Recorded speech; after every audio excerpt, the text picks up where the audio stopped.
भगवान कल्कि, जो महादेव और भगवान विष्णु के सबसे शक्तिशाली अवतार हैं, जो अब तक के सभी अवतारों में सबसे शक्तिशाली और बलवान है। परंतु इस बार उनका सामना ना तो रावण से होगा और ना ही कंस से। इस बार उनका दुश्मन इतना भयंकर है जिसे भगवान कल्कि के लिए अकेले मारना तो दूर की बात है, उसके सामने ज्यादा देर खड़े रहना भी नामुमकिन के बराबर है। क्योंकि इस बार उनका सामने एक ऐसी भयानक शक्ति से होगा जिसका काल भी अधीन होगा।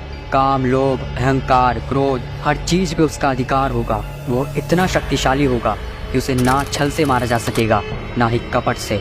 उस भयानक खौफ को ये संसार कलि पुरुष के नाम से जानता है। आखिर कैसे अब तक के सबसे भयानक असुर कलि पुरुष का जन्म हुआ? क्या कलि पुरुष हम इंसानों के बीच में मौजूद है? और आखिर कैसा दिखता है वो खौफनाक साया? और आखिर उसका अंत कैसे होगा? कलि पुरुष, जिसे कलयुग का सबसे बड़ा राक्षस कहा जाता है, जिसको मारने के लिए स्वयं भगवान विष्णु अपने 10वें अवतार के रूप में जन्म लेंगे, और वो अवतार कहलाएगा कल्कि अवतार।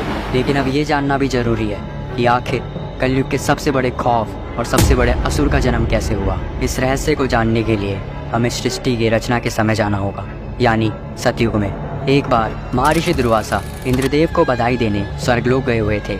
इंद्रदेव ने एक बहुत बड़े असुर का वध किया था, जिसकी खुशी में महर्षि दुर्वासा ने इंद्रदेव को एक पारिजात फूलों की माला भेंट की थी।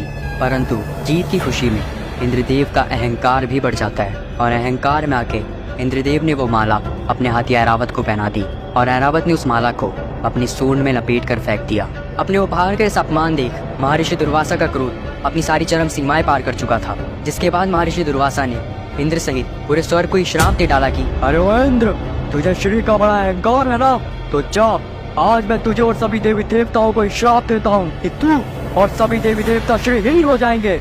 जिसके बाद सभी देवी देवता भगवान विष्णु के पास पहुँचे।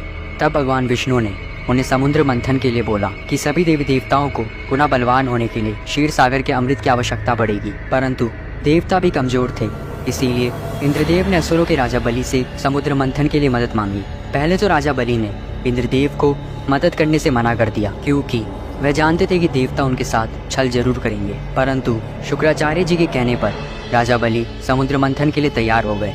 लेकिन शुक्राचार्य जी ने देवताओं के बीच एक शर्त रखी, समुद्र मंथन से निकली हर चीज देवताओं और असुरों में बराबर बटेगी। तब मंदराचल पर्वत को गरुड़देव ने अपनी चोंच पे उठाकर क्षीर सागर के अंदर रखा, और सर्पराज वासुकी ने पर्वत पर लिपटकर रस्सी के रूप में मदद की। असुर नागराज वासुकी के मुख की ओर थे और देवता पूंछ की ओर।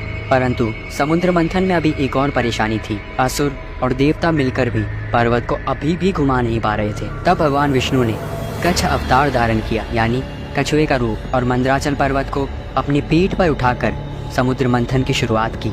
और समुद्र मंथन की शुरुआत में ही देवताओं और असुरों ने काल के दर्शन कर लिए। समुद्र मंथन से सबसे पहले हलाहल विष निकला।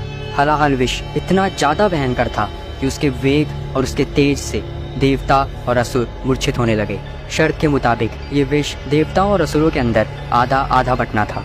परंतु हलाहल विष इतना ज्यादा भयंकर था कि उसके तेज को झेलने की शक्ति ना तो असुरों के अंदर थी और ना ही देवताओं के अंदर। तब जाकर भगवान विष्णु के कहने पर महादेव ने उस हलाहल विष को अपने कंठ में धारण किया। पर सोचिए, जब स्वयं महाकाल तक उस विषपान को सहन नहीं कर पाए तो कितना ज्यादा भयंकर होगा। भगवान विष्णु के कहने पर महादेव ने विषपान तो कर लिया था, परंतु उनके कंठ में बहुत ज्यादा पीड़ा होने लगी। पर स्वयं माता आदिशक्ति ने उस विष को महादेव के कंठ में ही रोक दिया और हलाहल विष से उत्पन्न पीड़ा तक को नष्ट कर दिया, और इसी कारण महादेव का नाम नीलकंठ पड़ा।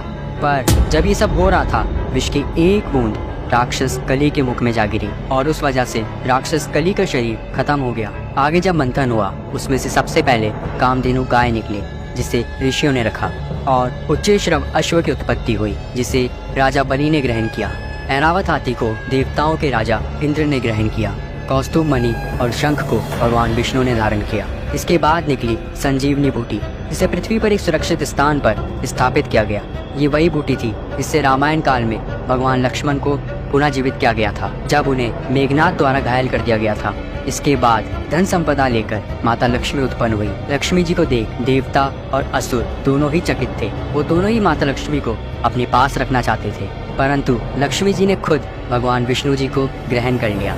इसके बाद निकले चंद्रमा, जिन्हें भगवान शिव ने ग्रहण कर लिया। इसके बाद पारिजात वृक्ष और कल्प वृक्ष निकला, जिसे स्वर्ग में स्थापित कर दिया। फिर निकली रंभा, जिसे अप्सरा बनाकर स्वर्ग में रखा गया। इसके बाद निकली वरुणी देवी यानी सुरा देवी यानी गॉडेस ऑफ एल्कोहल, जिन्हें असुरों ने ले लिया। और आखिर में भगवान धन्वंतरी अपने हाथों में अमृत कलश लिए उत्पन्न हुए। छीना झपटी में अमृत की कुछ बूंदें समुद्र में जा गिरी, जो जय, नासिक और इलाहाबाद में गिरी। कहा जाता है हर 12 साल में यह अमृत पुनः उत्पन्न होता है और उस वक्त स्नान करने से सभी रोग, संकट और विघ्नों का नाश हो जाता है। और इसी अमृत की कुछ बूंदें कल पुरुष को मिल गई, जिससे वो पुनः जीवित हो गया, परंतु वो भौतिक रूप में नहीं आ सका। अमृत के बंटवारे के लिए भगवान विष्णु ने मोहिनी रूप धारण किया और सारा अमृत देवताओं को पिला दिया। परंतु राहु नाम का एक ऐसा राक्षस था जिसने देवताओं का रूप धारण कर अमृत पी लिया। भगवान विष्णु ने क्रोध में आकर के उसका सर काट दिया, पर अमृत पीने की वजह से वो अमर हो चुका था। पर राहु और केतु अभी भी पिंड रूप में यानी ग्रह के रूप में मौजूद हैं।